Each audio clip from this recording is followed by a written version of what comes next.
കഴിക്കുകയാണ്.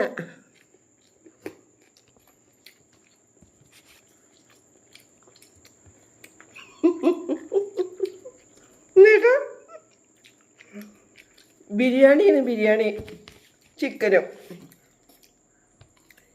ഞങ്ങൾ ഈ നാട്ടിൽ ഇങ്ങനെയൊക്കെയാണ്, ചിക്കനും നെയ്ച്ചോറും കൂട്ടി തിരിച്ച് വെച്ചിട്ടുണ്ടെങ്കിൽ ബിരിയാണി.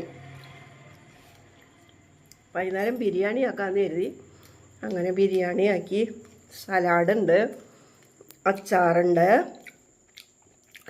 അപ്പം ഞങ്ങൾ കഴിക്കട്ടെ കേട്ടോ. എല്ലാവരും കഴിച്ചോ?